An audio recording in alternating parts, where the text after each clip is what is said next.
Welcome back, everybody, to You Have Permission, the show that aims to take both Christianity and the modern world of science and culture very seriously. My name's Dan Koch. I'm a licensed therapist and a post-evangelical liberal Protestant, and I am joined today by my favorite Q&A co-host. She's just trying to keep it real and let Jesus take the wheel. It's Kristen Tideman. Welcome back, Kristen. Jesus, take the wheel. Take it from my hands. I hope I'm using the right mic. So what I'm doing over here, you want to know what just happened to me? Yeah, tell me what just happened. The eclipse. It just happened. Oh, because you're in Pennsylvania. Yeah, so not total eclipse, but you're almost in the totality zone. I'm almost the upper northwestern corner of Pennsylvania got it, but I'm in the southeastern. Okay, corner. So you're a little, just outside. But I was out there, I was taking my pictures. I keep forgetting. So about, I don't know when it was, 2017, 2018, when we had that eclipse that was everybody was going to Oregon from up here. Yeah. That was a perfect spot in Oregon. Yeah. Yeah, a little different. But we had a partial eclipse in Philly then. And that I was great. Let's look at it. And I'm just out there. I'm just I've never seen anything like this. And I'm just straight up there staring. And they're Kristen. Everyone, I know now. What the hell? How do you not know that? Well, I thought it was a cheeky thing. People were you got to use the glass. I don't know why I thought the glasses were not real, but for some reason I just thought people were use it for an enhanced experience. And I was oh, well, I got eyes. I can just use that. I know. And so sometimes at night I close my eyes. Our public schools are failing us, Kristen. Okay. Well, or did you go to private school? I went to private school. Your private school failed you. I didn't know. And I sometimes, I close my eyes and I wonder if I'm still seeing the imprint of staring directly at the sun. But this time I learned my lesson. Yeah. And I only looked through my phone. I still didn't have glasses, unfortunately. Oh, I'm using the phone screen. That's probably, screen. That's probably good let the phone if it's blocking it. The brunt. Yeah. And so that's an opaque object for sure. Yeah, it was cool. It looked like just a wee sliver of sun. Yeah. I'll send you a pic later. It was cool. But wow, pray for my eyes, everyone. I think we might need to. Might need extra prayers. Yeah. You need Jesus to take more than just the wheel here. We need him to get involved in some corneal repair work or something. Corneal repair. Not quite as catchy. Take it from my eyes. Oh my gosh. Anyway. Well, we are here. Okay, so we've done some of these before. These listener Q&A episodes. I love doing them with you because in part you choose some of the questions. I like to figure out what you find interesting, and then I also like to get your take on these questions, and it can be more conversational. So that's really fun. A few that I know we'll be talking about. I don't know all the questions we're talking about today, but just to give people a little sense, there's a question about columnists or other voices that are outside of Christianity that I think have sort of something to say about religion, evangelicalism, Christianity, stuff like that. There is a question about certainty, a kind of gentle and kind certainty among certain Christians that the listener and myself did not feel is available to us. There's a question about books at a non-grad school level, books about psychology for someone who's kind of interested but not all the way to grad school. And there is a question about what book I would cut from the Bible. And then finally, what I know we will talk about is we might even do more than one. I answered this last time. I like answering this question every time about a podcast that I wish somebody else would start because, as you know, Kristen, I have way more ideas for podcasts than I could ever start. So I like to use as an excuse to go through that Rolodex. So we'll do those and maybe a few others. That sounds great. Yeah, I liked these. I got a couple others we might throw in the mix, but I'm excited to hear your thoughts here. Let's dive in. Picture the Who Wants to Be a Millionaire music playing in the background. First question. Who are the columnists, voices outside of Christianity who you think have the best contemporary or Wow, I can't even read. You basically already also said Yeah. this question. Who have the best commentary or observations about religion and evangelicalism, Christian culture, etc.? Yeah. Yes, go for it. This one comes from Carrie. Thank you, Carrie, for the question. So, I mean, I think there's no shortage these days of like former Christians lobbing grenades back over the battle lines, so to speak. I find some of that occasionally insightful, at least funny. But the value of that kind of tops out pretty early for me. I mean, maybe just I'd love to get your take on that first. Like, do you share my view of sort of the background of this question, that there's plenty of ex-Christians sort of trying their hand at cultural commentary about, you know, their old group? Yeah, I mean, definitely. Well, there's always that like tinge of, I would say, bitterness that comes with a lot of those people. And I'm kind of, you just get so used to that. But I would say because of that, initially, maybe if you go through deconstruction or something, you get post-evangelical, you're like, oh, these things agree with me. It's or cathartic. I agree with them. Yeah. And then after a while, you're like, okay. You're like, that's basically what I take this question to be asking is like, okay, if I want the next step, if I want to go, like if I want something that's like going to be a bit more nuanced or something like that, like where could I turn? Yeah. So where do you turn, Dan? So my first thought was Karen Armstrong, and she is not like a young hip influencer. I think she might be in her 70s now. She's an author, sort of a comparative religionist, a former Catholic nun in training. She writes about that, her experience of leaving Catholicism and leaving that monastery in her book, The Spiral Staircase, which is her kind of autobiography. She mostly writes about religion in general, a lot of comparative religion. Sometimes she'll write focused on one faith or one topic, like she has a book about fundamentalism, sort of spans different religions. She had a book about Muhammad. Her most popular book is called A History of God, and that's also my favorite. I've read maybe 3 of hers, and that's my favorite one. And it covers all the major faith traditions in the world from a sort of historical and comparative perspective. It's really well written. I've seen her described as like a, quote, freelance monotheist, which is a great term, and I think is pretty applicable for her. She deeply respects religion. You get the sense that she is religious or spiritual in some sense. She's not like making fun of it, but she is looking a bit from outside.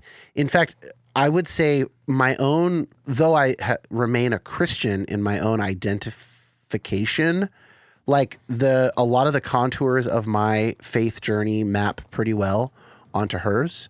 And like every time I hear or read something about religion from the likes of Richard Dawkins, Sam Harris, Bill Maher, these kind of guys, Karen Armstrong is the person that I wish they would have a conversation with and email. And frankly, I wouldn't be surprised if they are too cowardly to do so. Yeah, especially the guys who kind of get lazy in their critiques of religion. You know, it's like then you bring someone on who really knows her stuff, and that's not really in their best interests. So it's not like she's not well known enough. She's very well known. And they never seem to talk with her. That's so interesting. Maybe I'm wrong. By the way, if she's been interviewed by one of those guys, listeners, please send me a link. I would happily listen to it. Do you know her at all? Are you familiar with her? No, I don't. I just looked her up. Actually, I'm like, okay, I could dive in here. Yeah. Has she been on? Is there anything like besides her books that she's been on at all recently that you can think of? She's the kind of person who's like interviewed on the BBC. Like that's kind of her lane. Nice. So I'm sure there's like, you can find YouTube interviews of her or something like that. I don't think I've ever seen her name pop up on any of the podcasts that I have followed over the years. But I'm sure there's interviews. And she put together, she like produced a television series, like a nonfiction television series a while back that I think was kind of related to the History of God book. But I'd recommend her as a writer. I just think she's like, those books are awesome. Yeah. What about commentators? Are there other commentators that you're kind of drawn to? Yeah, actually, so my next two and two final answers are more in the kind of commentators realm. Yeah. So the first one is Robert Wright, Wright. I'm less familiar with his writings on religion, but he has written about it. Like he has a book called Why Buddhism is True, which is essentially kind of I've going heard into of the that, science of meditation and stuff like that. Yeah. He is like I think a later, maybe not later, but like a later convert to some Buddhist practice. I fairly regularly listen to his Non-Zero podcast. He also has a book called Non-Zero. Okay. And I pretty much trust him as like a straight shooter on an array of thorny topics. He does a lot of current events focus, so it's much more of that commenting on things, war in, the war in Gaza, AI, like kind of big ticket current event stuff. But he does have a background in writing and thinking about religion. Yeah. And he's got like a listener support situation. So he's not like beholden to any particular institution or I as far as I can tell, any particular ideology. And that feels like kind of hard to find these days. Yeah. I know that Tripp Fuller from Homebrew Christianity really likes him and really likes his religious writings. So that's also, assuming that Tripp's right about that. I mean, we're getting in like a pseudo endorsement here, So back up via Tripp. But I will say this, like for instance, after I had kind of written this answer out, I just saw that back on March 31st, he had Ilia Delio on the podcast, who is this Catholic nun, and I don't know if she's actually a trained physicist or whatever, but she's really interested in physics and cosmology and a kind of a Teilhardian process view of the cosmos and where it's going and how to think about God in that way. So like the fact that he had her on is a good example of kind of what I'm talking about. Well, and you know what else Ilia Delio is going to be on is the LA Beer Camp this year, but that's another story. I can't wait. Yeah. She is, you know this probably, but the only interview I ever forgot to click record on for You Have Permission was with her. It was Ilia. Oh my gosh. And she was too busy to reschedule. I felt awful. I still feel awful. I will apologize to her in person at but we Beer Camp in the apologize fall. now, Ilia. I apologize now digitally. She's not going to listen to this. But Digitally. What do you mean? She's your biggest fan. She's a Patreon at the $50 level now. And then I got one more quick one. Ezra Klein. Who I think would identify as like a religiously curious secular Jew. Although I'm not like always up on this, but I feel like maybe he's moving more towards some sort of reform, like observant Judaism. I'm not putting words in his mouth. But when he talks about religion or religion adjacent topics, I find him to be very thoughtful. Specifically, there are past conversations on the Ezra Klein show with Ross Douthat, who's like a conservative columnist about Christianity and sort of the conservative movement. And then also great conversations with George Saunders, who's a novelist and short story writer and like a practicing Buddhist. He's like the reason I have my tattoo, but that's another story. What? Yeah, George Saunders. Yeah. Yeah, I love Saunders, and based on one of his like essays. Come on, well, you gotta give us a little bit. It's like I say, an essay. It's like an essay letter sort of thing that he wrote to his students at the beginning of the pandemic. Oh wow! And they sampled it. It was a sample of a new podcast that was sampled like on the daily, and it was when I was living alone in Canada. So I'm just pitter-pattering away at my grad school stuff and like going on walks, and that was all I did, and listened to podcasts and music, and it was all of this. It was just one of the most beautiful things I feel like I've ever been struck with while just hearing it, about how writers help to process things and help people understand like how crazy like the world is going to be. Like it's not like not like a question of if it will be, it's just when it will be. And he illustrates that by saying like the world is on the back of a tiger, and that tiger wakes up now and then. And that's when you have a pandemic or someone gets sick. Right. And writers like bear witness to that. and just kind Oh of my goodness. compiling them. It was really great. Would recommend. He's the best. I mean, Yeah. Let's just throw out George Saunders, definitely my favorite short story author. Wow. And among my favorite kind of cultural voices in America these days, I would say that. I'm pretty confident saying that. Dan, Yeah. we think. Yeah. Wow. Did you have any additional answers to this? Commentators, authors, whatever that you think have a good view in from outside? Well, yeah, I think so much of where I'm at is like funny because a lot of it is from inside of people who are trying, to have some sort of reform. And there's so many movements like that. I mean, I would include this podcast as one of them. And there's so many people trying different innovative ways to say, hey, like Christianity, the evangelical tradition that most of these people are in, that we grew up with, has some issues. Let's shout out a few of those real quick, like off the top of our heads. Almost Heretical, Rethinking Faith, New Evangelicals, Homebrewed Christianity, Crackers and Grape Juice, Emerged. I mean, there's a lot of these, right? That are from inside the camp. Mm-hmm. Yeah. Yeah. I mean, if you go to it's just like the people at beer camp or whatever, like there's a lot of them.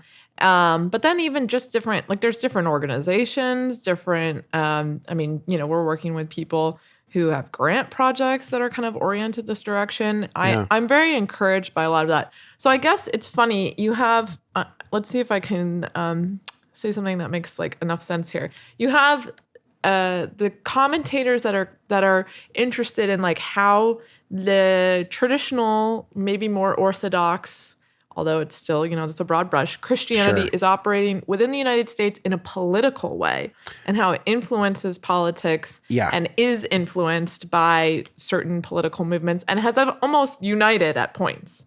And then you have this other side that I would say there's like overlap, but it's still distinct of, well, what does this mean in like our faith, our spirituality, our faith lives, and how we connect with what, who we think or what we think God might be. And it's funny because, for some people, it's going to say, well, yeah, God is this thing that my pastor told me, and politics is the stuff that my pastor told me, and it's all kind of in the same bucket. And then you have people who probably have their politics not even really, they don't even see them as intersecting that strongly with a lot of things they probably pursue in terms of faith. I don't think there's ever a complete, like they're completely dissociated if you have some sort of morality that's bound up with your religious beliefs. But saying all of that, I would say I don't almost hear them in the same way. Like when I hear about how Christians are voting, Christians or certain movements, even things to do with like abortion or how the states are handling, the overturning of Roe v. Wade, and what Christians are saying, or that stuff I think you heard like not that long ago about like IVF and how there was like legislation around that.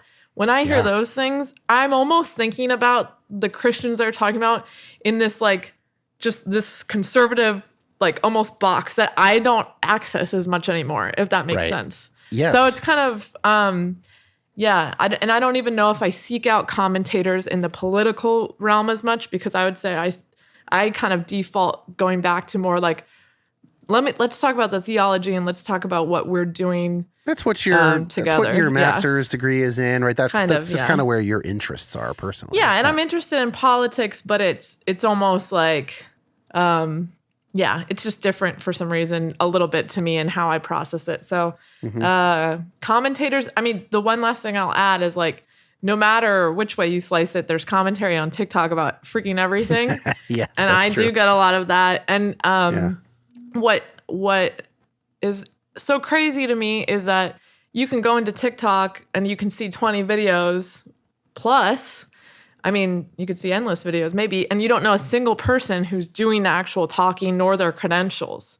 And they might be coming in with like, they're saying it's research, but it's kind of like the Wild West out there. And some of them actually know what they're talking about and some don't. And I find that interesting. I don't know what that's like necessarily doing or meaning to us, but I definitely value the fact that people are actually experts in fields and actually researching things. And I just wonder how we're getting information now and how that's changing with things like TikTok. So it's not making the epistemic, crisis, the knowledge crisis any easier. I'll say that. Yeah.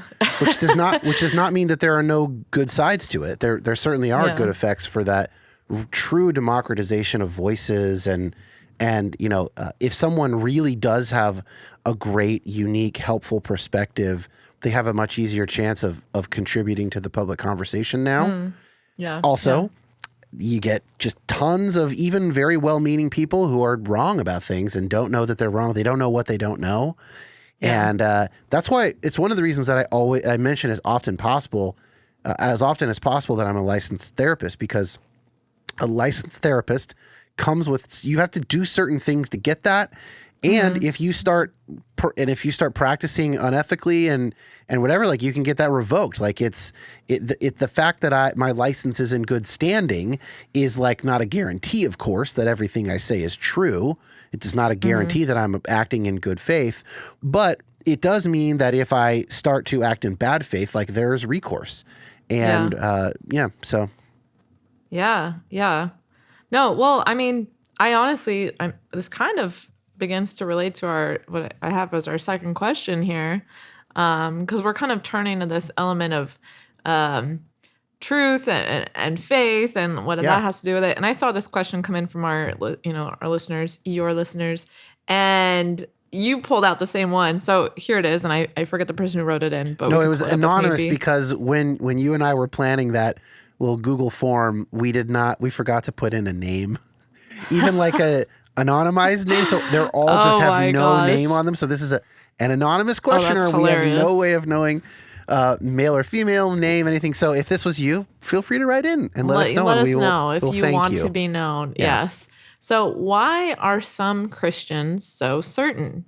I mean, gentle and kind Christians who seem to have an at-peace faith.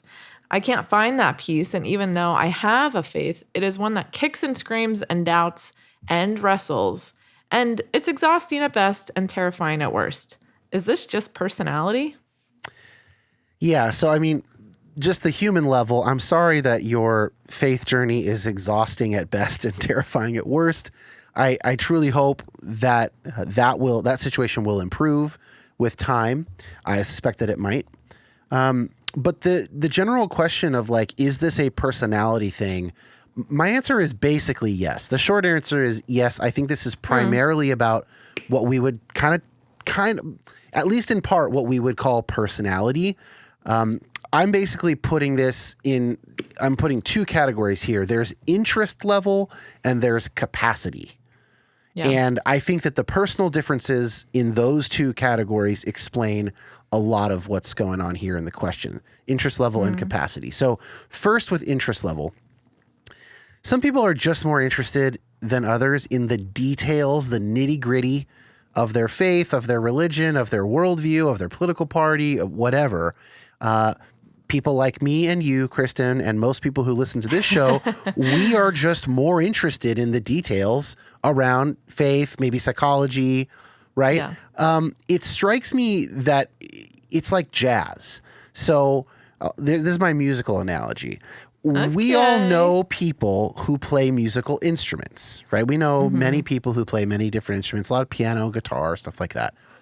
But if you know someone who plays jazz on their instrument, that could be guitar, piano, drums, brass, whatever. Think about the way you see them interact with music, right? Like, if you were seeing them play, you might be like, what are those chords?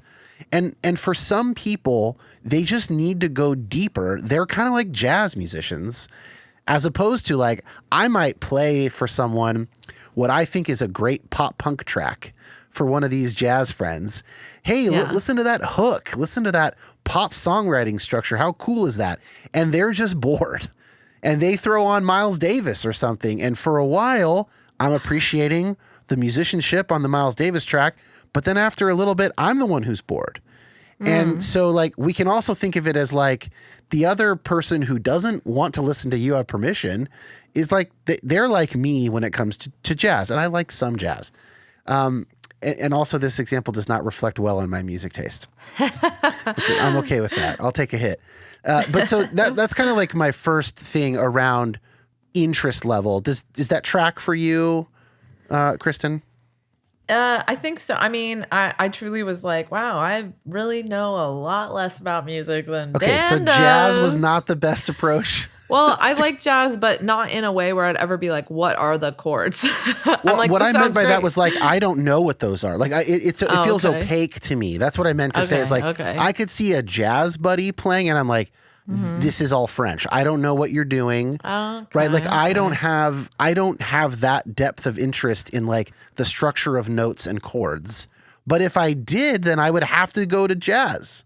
I didn't even know there was a different genre sort of structure situation. Okay. Yeah. That's my jazz chords are like more complex. They're more like musically interesting, and most people who like pop music are not that affected by it.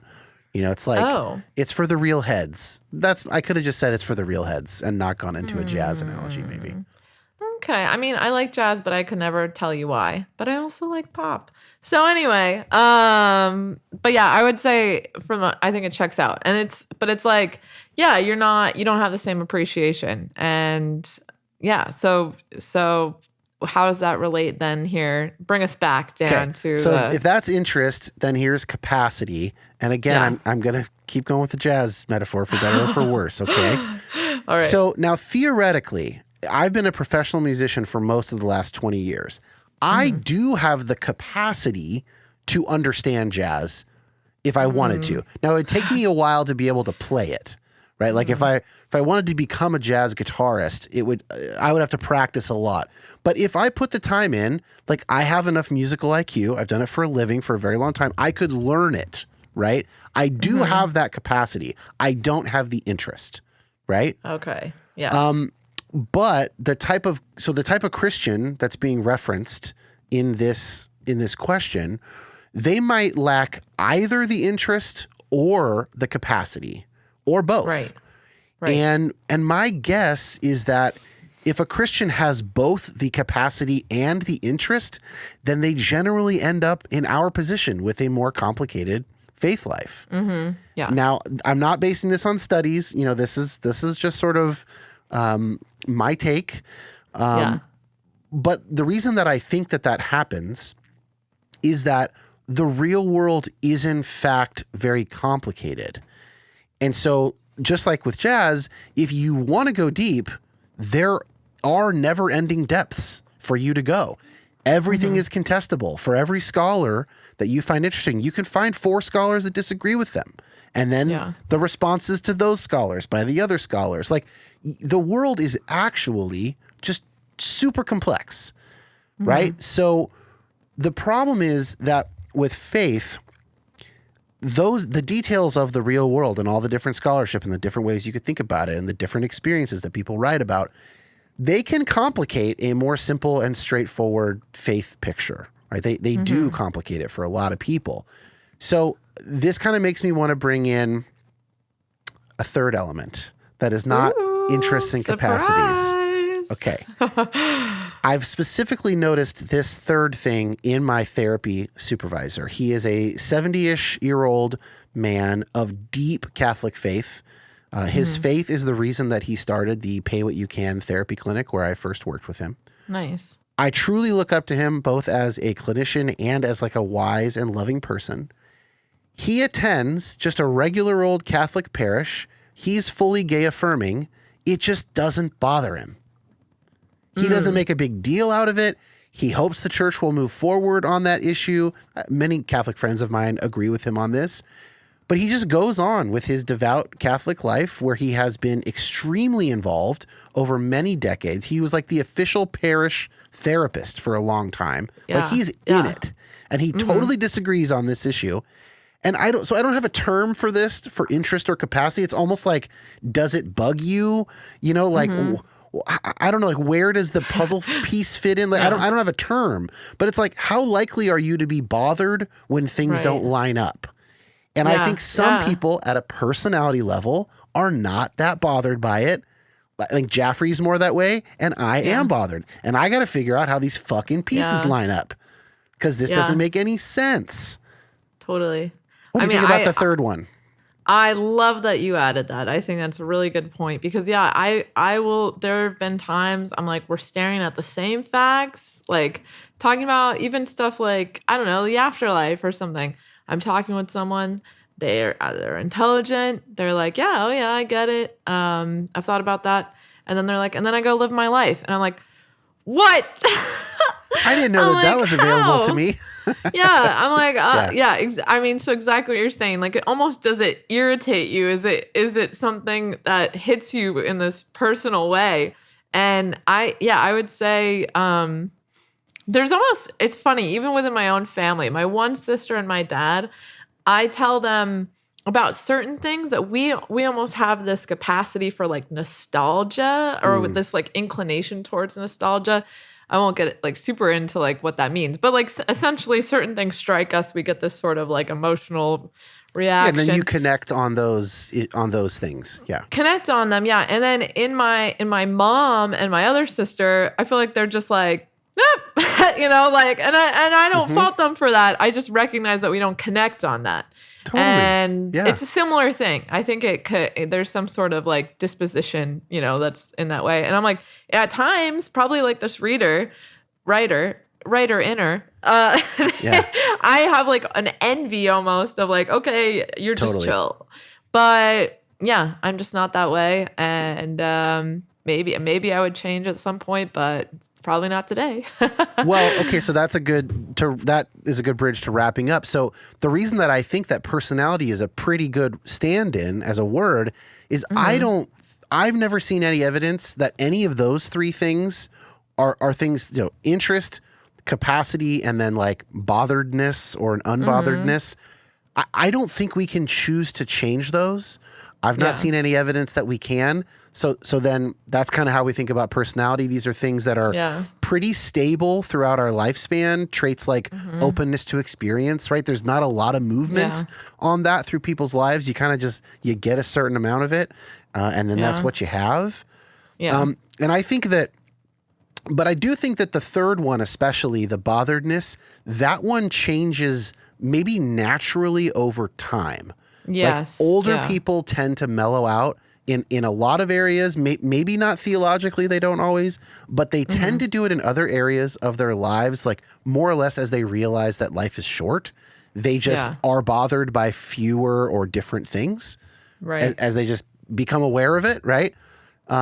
When I would say that when aging humans don't soften in this way, then I would be inclined to look for that it's a sign of something being wrong, like some immaturity, some lack of good models, some maybe deep like depression or anxiety, right? Something keeping them from moving forward. Because I do think that softening a bit on what bothers you is a natural and healthy sign of getting older. I wanted to look for some empirical research on this last part, because I wanted to make sure I wasn't relying too heavily on anecdote. And I do think that this topic is hard to study, because it was even hard for me to like figure out what words to put in the search bar when I was looking for it. Cause you know, but I did find some interesting stuff that I'll throw out, and then we can kind of chat about this whole thing. Number one, while older adults might experience declines in certain cognitive functions, they often compensate with experience, knowledge, and emotion regulation skills, which can contribute to a different kind of flexibility in problem solving and adapting to life challenges. So that's something that research has found. And then the second one, and final, older adults often show increased emotional regulation and social wisdom. So with age, people tend to focus more on emotionally meaningful goals and experience, which can lead to greater psychological flexibility in emotional and social domains. And this is consistent with what is called the socio-emotional selectivity theory, which basically says that as people perceive their time horizon to be limited, like we're just talking about, they prioritize emotionally meaningful experiences over non-emotionally meaningful experiences and goals. Right. Right. So there is a little bit of that, like there is something in the data about that softening, but that wouldn't affect interest or capacity, which I think are more kind of native. Yeah. Although I would say, and this is purely based on nothing except my own observations, I suspect that the interest component is the biggest component. And You think that's doing the most work? Yes. Yeah. I think because and part of that, like a little bit anecdotally, I'll start when I was a first grader, I just thought I was dumb. I truly did. I remember we had a class election and my friend was running. I'm like, she's smart. I'll vote for her because I'm pretty dumb. So I need someone smart to represent me as a first grader. And then it was just because I hadn't learned how to read, and I didn't learn how to read because I wasn't interested in learning how to read, or I didn't really have any drive to try and do that. Once I started reading, I read like crazy, and I was like, oh, I'm not dumb. And so, I mean, that's like a kind of odd, that's one situation. But even then, I look at college. I was in an honors journalism class. It was like the only honors class I like opted into. And I felt extremely behind. Like I just never knew what anyone was talking about in terms of, and we were supposed to read like at least the front page of the New York Times, like every single day. It was hard for me to do that. And then a few years out of college, and I might have even told you this. I read the Times. I read so much news for fun all the time. I read so much of the Times every day.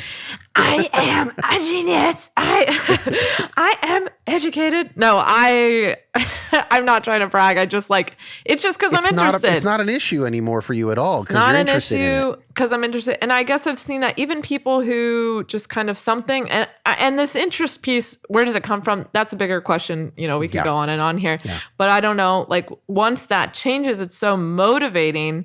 I do think there's a capacity component, but I think interest is huge. And my last anecdotal piece of evidence is my twin sister, who was valedictorian, she is completely capable of thinking twin, thoughts. Though. Fraternal twin. Important. Might as well just be a regular sibling for our purposes. That's true. For biological, there's not the same you don't biological. Have the same brain. Whatever. Right. Yes, you couldn't do a twin study on us. Yeah. But still, you come from the same stock. Like a lot of sibling similarities are relevant here. And like at the same age. That was like the main thing. Exactly. Yeah. And we were friends, or we were in the same environment, and we just had totally different interests. And she was not interested, and she would not want to do this philosophy stuff. She would not, like, she just doesn't care. But maybe one day she could. So and I don't, again, know why it is that you can change. And without, interests, if you don't want to talk more about your sister, her not being here, that's fine. But she's a missionary. Bring her into this. She's a missionary. Yes. So, I mean, is she the kind of person, like, would you say the language that the question asker asked of like a certain and like simpler and more certain faith, or would you say doesn't quite apply to my sister? I mean, I could maybe say yeah. I almost think she would say yeah. I think she's just like, these things truly, like we're saying, don't bother her. They just don't come up. If they need to come up, she kind of is also, I feel like she does have more of an inclination to just like be like, well, I trust God knows what God's doing. And I'm like, okay, well, I wish I could say that. There's a certain inarguableness to that too. Like if God's real, then probably that's true. And in fact, like it does in fact trump anything that we are going to come up with. Now, that doesn't mean that it's not important for us to still do that work ourselves. But that might still be important for us to do because of our own personalities and our own, even like callings or however, whatever language you want to use. Right. So it's not a one size fits all thing, but it's funny how those people who don't care about this stuff very much, they can often say things that are like so unsatisfying to us. And it's like, and they're probably right. Yeah. I mean, the one thing where I think this really, like, I would say, like, it's nice to talk about it as personality, and it almost just makes you feel like, oh, there's nothing wrong with me for not having that, which is great. Yeah. Because I would say there is a chance that people sometimes can be like, well, you don't have enough faith if you can't just accept this, and that would be where it's damaging.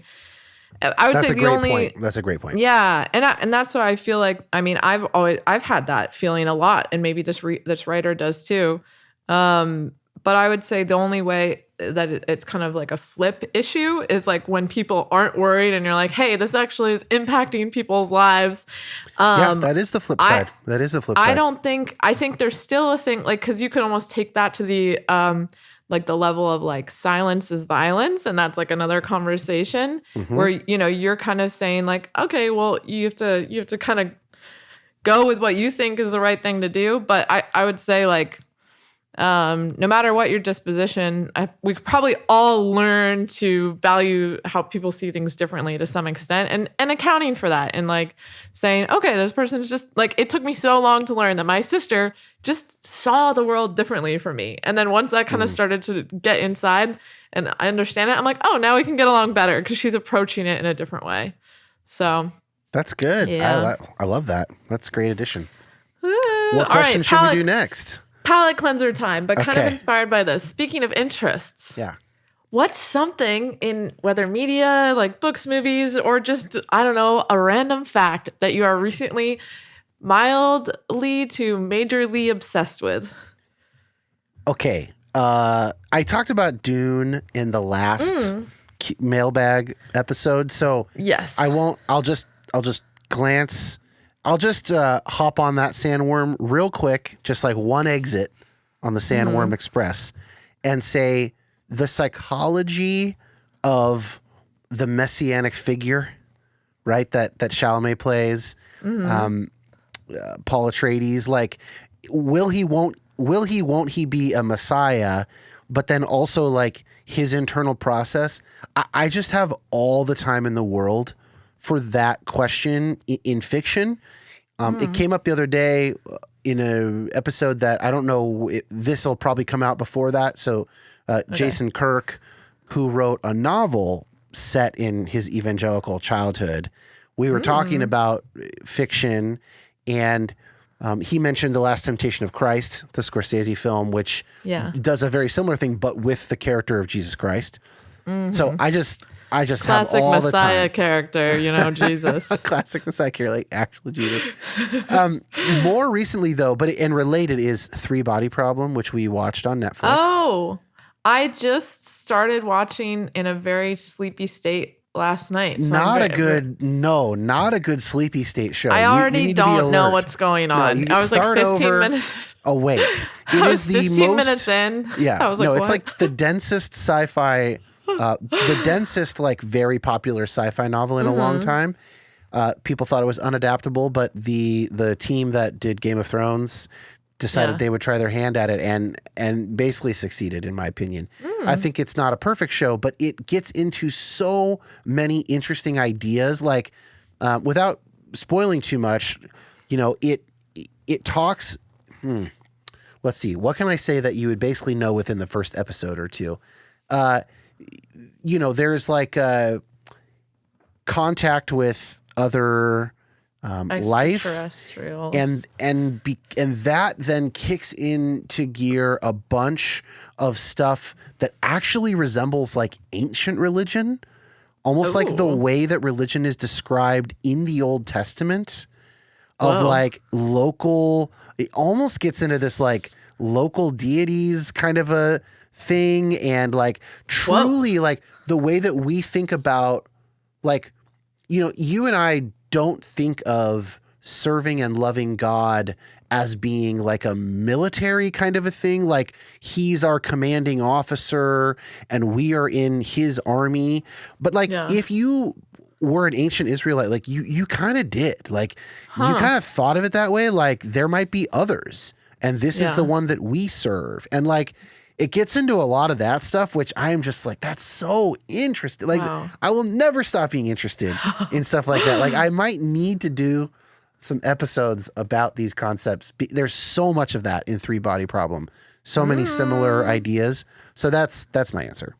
Could be dare I say, a little mini series? Could be a little Patreon mini series. I don't know. Listeners, let Dan know. Let me know if you want that. You don't know. All right. Well, I really asked you that question just so I could talk about what I'm obsessed with, good. obviously. Please do. No, I'm glad you talked. I'm glad you said this because I was so disoriented by Three Body Problem. And I've been seeing kind of like the hype about, because you know that one guy like died or whatever? The guy in like the making of it, like one of the people involved on the production side. I don't know. I didn't know that. Oh, like someone like poisoned someone. Look into it. Oh my someone gosh. like poisoned someone or something because that's why. So I was ultra confused because that was like all I knew about it going in. Anyway, I'll look into it. But what I am obsessed with, and I don't even understand totally why, is Society of the Snow. The Spanish language. Based on true story. Yeah. Based on a true story that is even, I had known about this true story for, I don't even know, forever, like as long as I can remember. It's from the 70s, right? Like from the 70s. Plane crash Uruguayan rugby team crashes in the Andes Mountains on the way to Chile. Right. I've heard about it for forever, but I like. Tell you they what's made Chile, this movie. the Andes Mountains. Sorry. Okay. So stupid. I was hey, you gotta get them in while you can. Low hanging fruit. So I kind of just, it was again something I just turned on a random evening when I was like doing other things, and then I was like, oh, and I started tuning in, and then I was like, oh my goodness, and I just started getting so obsessed. This was last week. It's a 2.5 hour movie. I have already watched it twice. And I just finished it again yesterday. I have watched they have a making of the movie thing. That's like you're in it. I'm so in it. Yeah. I've been researching all of the actual people who, many of them are still alive in their 70s. Sweet. The biggest, okay, I'm going to spoil things. So just skip ahead. Don't. I'm going to watch it. What? I don't want it to be spoiled. Don't spoil it. All right. It's so much more incredible than, like, I was crying yesterday. I don't know what it is. I want to hear what your thoughts are because I just think I think there's like, I don't know, there's something like, it's not just like survival. There's like ultimate questions that are kind of at play. It's very existential. Okay, let me see if I can ask you some questions that will shed light without you giving anything away. So if you can't answer without spoiling, don't answer. Okay. Is there a particular thought or moment or like plot beat or character, piece of dialogue or something, like come up with one that really spikes your emotionality. Like that one is like really hitting some deep part of you. Is there a spoilery one that you could talk about? The character of Nando and the real life person of Nando, I think is really interesting. So actually after you watch it, you should look up his real life story. I think there's just like a lot of, like, I think this was actually a fairly well-to-do group of people that got stranded. I mean, the one guy who also did live, he talked about how he was 18 when he left on this journey. He still had a nanny who packed his suitcase for him, and he had never seen snow in his life. Like, there's so many crazy facts. And I honestly, I wish I could spoil things because some of the things that are so great are the true life things that they like wove into it, which is why watching it again for a second time was worthwhile. I literally was in New York City this weekend telling as many people as I could to watch this movie, which is ridiculous. At a party. This is why we're friends, Kristen. Invite me to your parties. Yeah, I was like being great at parties, Kristen Tideman. I'm like, hey, watch a movie about extreme survival, please. But it was. I'm a natural really enthusiast cool. in the same way. Like Malcolm Gladwell in The Tipping Point talks about like a certain kind of customer, right? Like it's kind of a marketing book, and he talks about like there's this, I forget what he calls them, but they are the ones you want because they naturally will tell 20 to 30 people if they love something. And I was like, thank you for giving me language for that. Like that is a part of my personality. I've been that way since I was a kid. Mm-hmm. Yeah. I mean, people. And you're like an advocate. Yeah. I remember, I can't remember either, but I remember him talking about that because there's like the one type of shoe where like they had someone who like influenced everyone to buy those shoes. Yeah. Right. But yeah I mean, I watched it because my mom watched it, which is so funny. I mean, it was an Oscar nominee. Yeah, it but was nominated for. I was just like, Nominated for foreign film, I believe, or foreign document. film, No, not documentary. and I think foreign film, and I think something with like music or sound. Okay. But yeah, I mean, and that's supposed to be really good. did And you're making me want to watch lot it of even work. more. So appreciate it. Please do. And then, I just want to tell people, but I would love to hear your take, because I can't totally understand. Here's my thing, even why I want to ask you about what you're obsessed with. And in general, like, why I'm curious about it is I don't know why I'm obsessed with it. Like, truly, I just kept waking up and then researching more stuff about the true life story.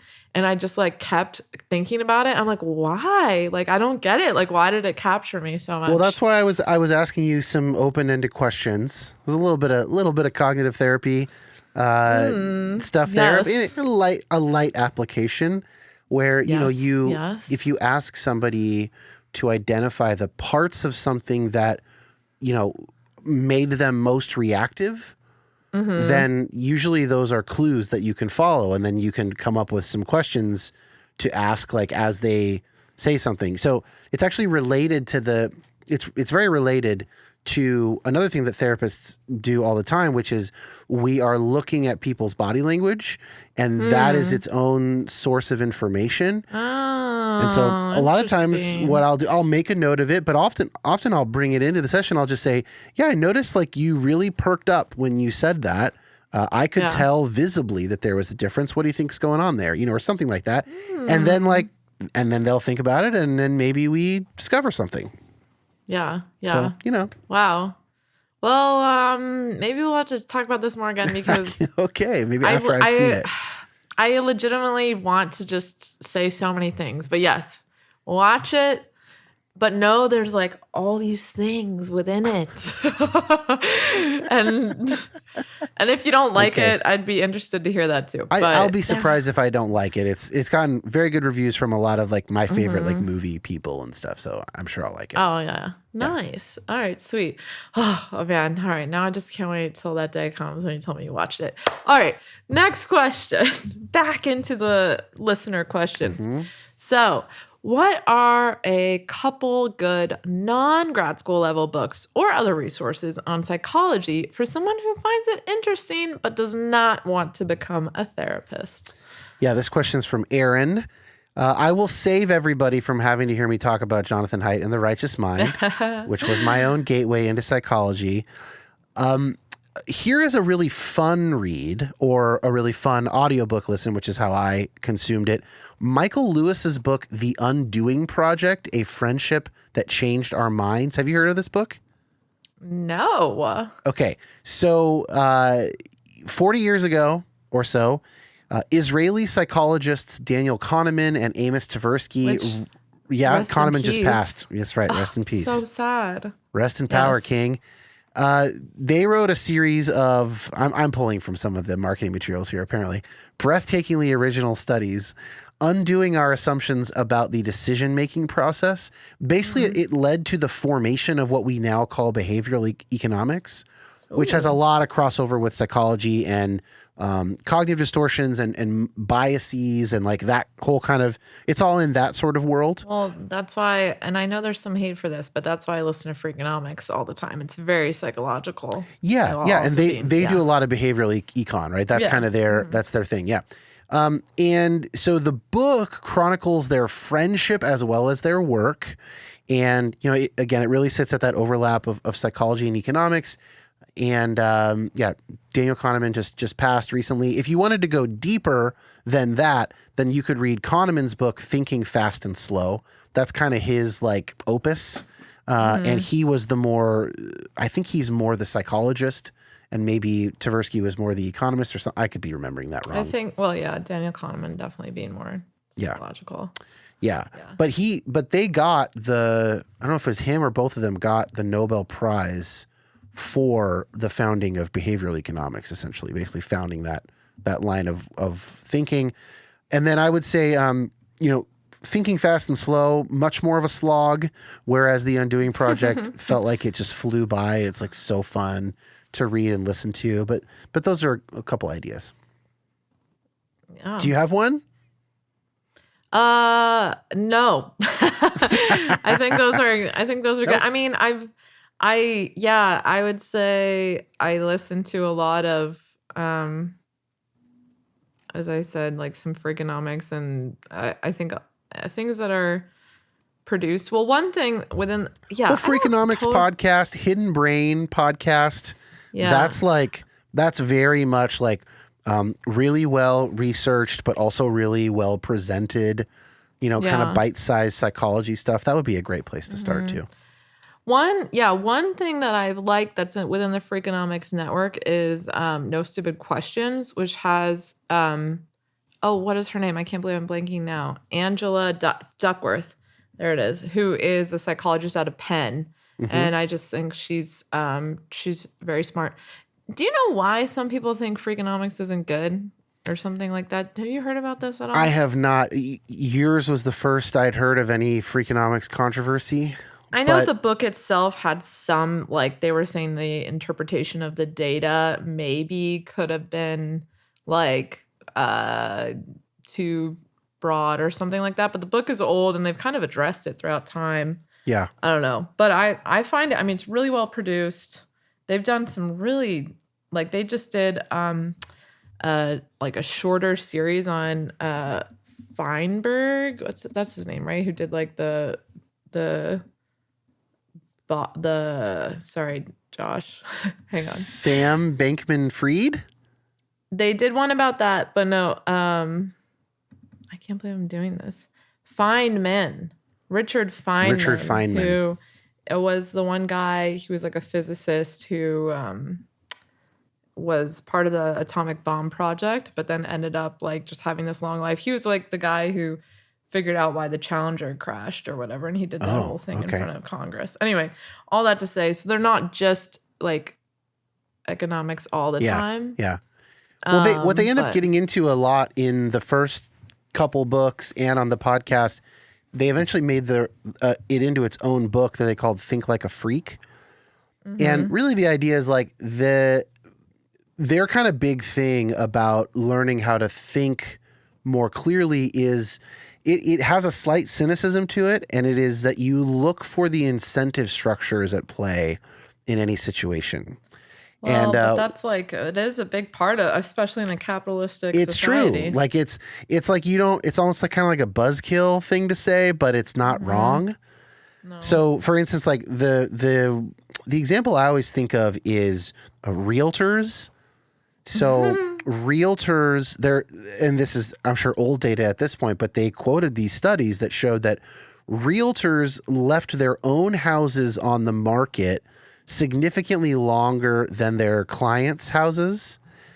And the reason for that they posited was the financial incentive. So if you're a realtor and you are going to get 3% of the sale price of a house, right? The realtor on either side, like that's the standard, is 6%.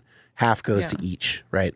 Redfin has a little bit disrupted that, but that's the classic number. So let's say someone's house is on the market, just make it easy, for $1 million, and they really want to get $1,050,000, because if they get $1,050,000, that is mostly another $50,000 of cash in their pocket. That's what the seller would get. But the realtor who's going to get $30,000 would only be getting $30,600. So for them, that's right. Yeah. And $600. So for them, that's like a really small amount. And like, it might take, let's say, 20% more work to let it go that long to get that extra 50. Right. Now that's worth it to the seller, but to the realtor, it's like they're incentivized to get another house listed and sold in that time, or at least do half the work toward that in that time or something, rather than getting another $600 in their pocket. Yeah. So when they sell their own houses, they also want the extra 50, and they will have it up longer. And it's it's a way to think about like, okay, here's what this person is telling me, but what is their incentive? And I actually find that to be a very clarifying question. Like when I think about, there's a lot of like worry, thinking about doctors and all in medicine and all big pharma and all these things. And I'm like, for the most part, my doctors are incentivized for me to get better. Like they don't want to be sued for malpractice. They actually want to practice good medicine. They don't like, it's not now the pharma companies, maybe they have different incentives, and there have obviously been times like with the opioid crisis where they were really able to get in there and tweak the incentives for the doctors in such a damaging way. And thankfully some people have gone to prison for that. But like, you know, generally speaking, it is a kind of a great question. What are the incentives? And I think about it all the time when it comes to like media and, you know, whatever. Like, is Fox News incentivized to tell the truth? Apparently not. Oh, my pastor who's keeping his job, he's affirming, but he's keeping his job in a non-affirming church. Like, what are the incentives? I'm not saying that that's the wrong thing to do necessarily, but like, is this what he thinks, or can he think what he thinks given the incentive structure? You know, so I think it's a really valuable layer. I don't know how we end up talking about think like a freak, but here we are. I mean, just psychology in general. And I mean, I think in terms of like marketing, I think about this, I would say the main context in which I think I go that way is not really interpersonal as much as like anytime I see an advertisement and I'm like, well, how are people making money off this? Like I go to this whole thing of like, you know, it just looks like this promotion, but it's like any sort of messaging you're getting, like a mailing, anytime you're getting mail that's like junk mail or something, or an email where it's like, congratulations, blah, blah. I'm like, well, what kind of money are they making off of me? You know? So that's a little cynical too. But I think if you combine it with other things and it's not pure cynicism, then I think it honestly kind of makes sense. Yeah. No, cool. Well, if you think of more resources, feel free to always share, Dan. Okay. Psychological resources. So I think we should skip everything, but let's just go straight to the podcast I wish somebody else would start. And then we'll save anything else. Like we'll save the cutting a book of the Bible for next time.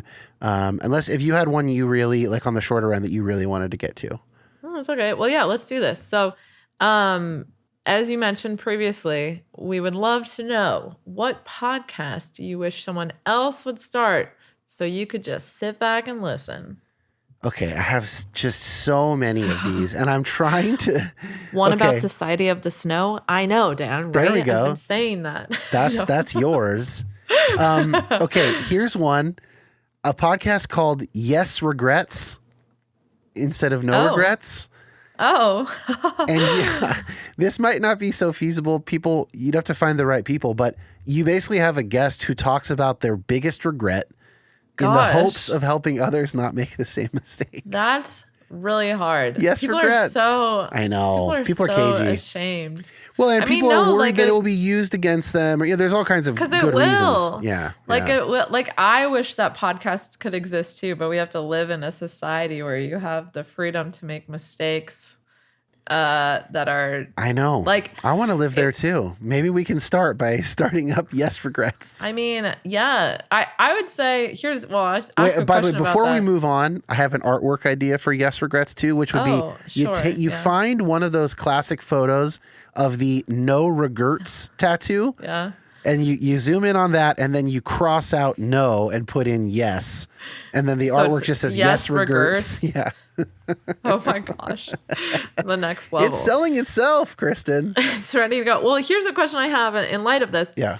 You don't have to tell us what it might be, but would you be able to share your biggest regret with an audience?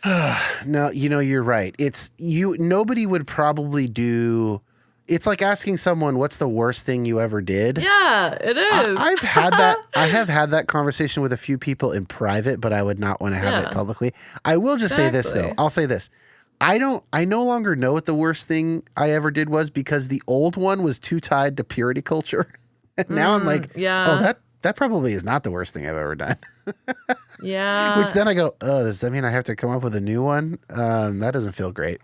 Anyway. Yeah, I feel like I could potentially talk about the worst thing I've ever done, but I still feel like some people would be like, because I feel like I love the idea of the show. It creates a space for you able to say, I made a mistake. Here's what I learned. Yeah. Like, that's actually so important, and it does happen.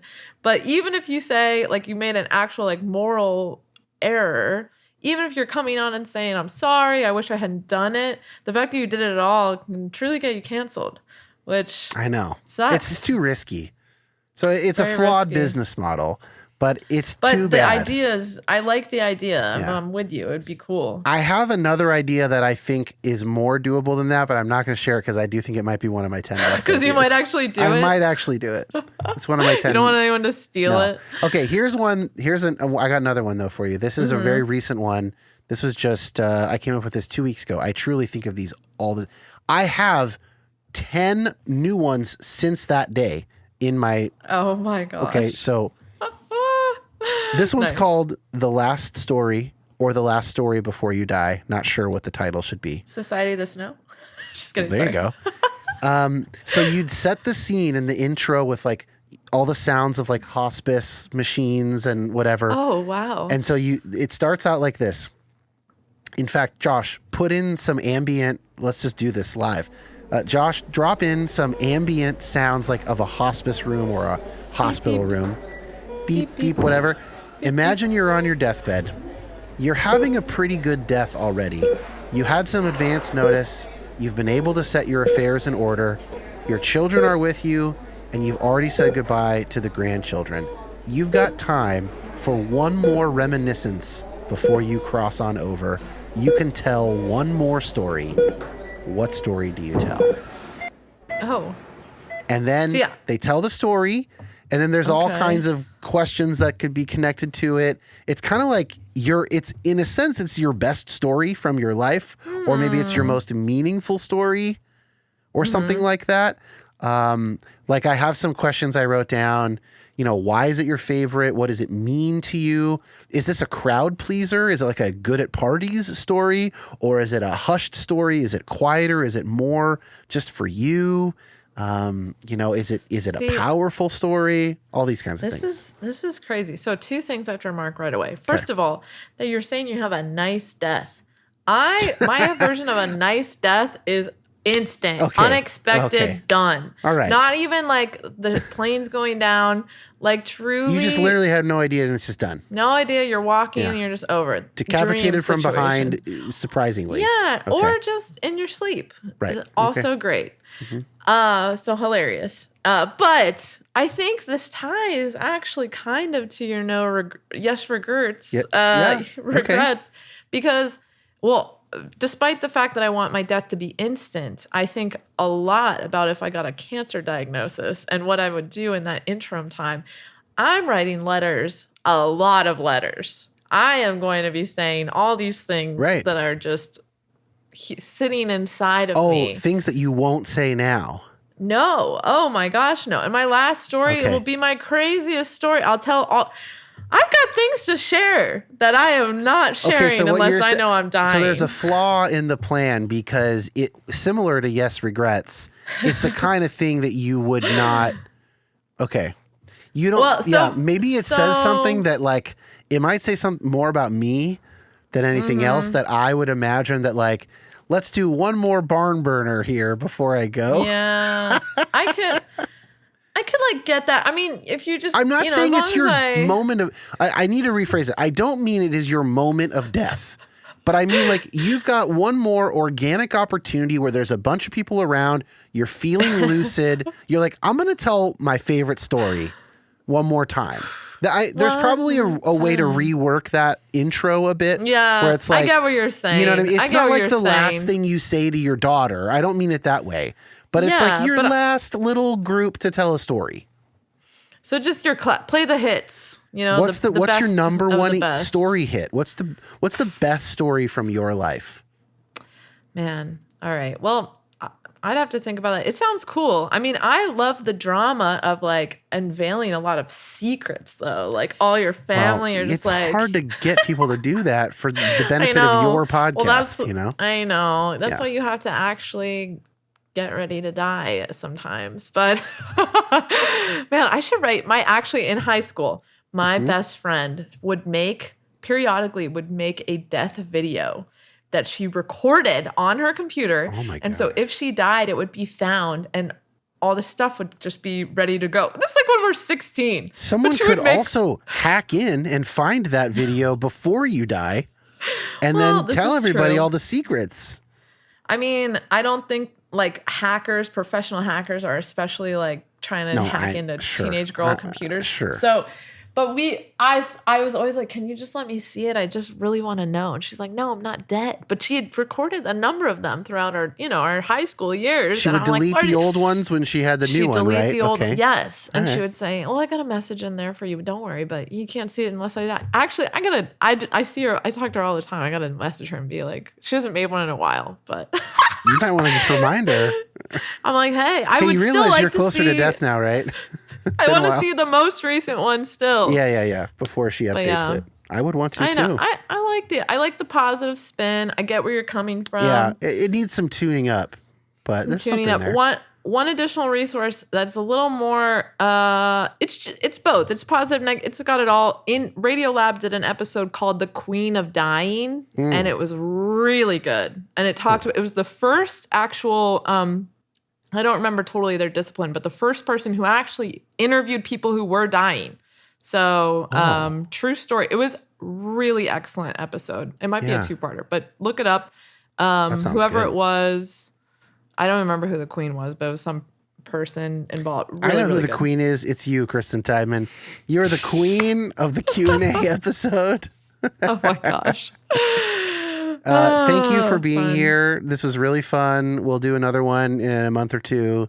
And I really love doing with these. And we have gotten a lot of requests to continue to have you back for these. And I'm happy. Honored. I'm happy to honor those requests. I enjoy it.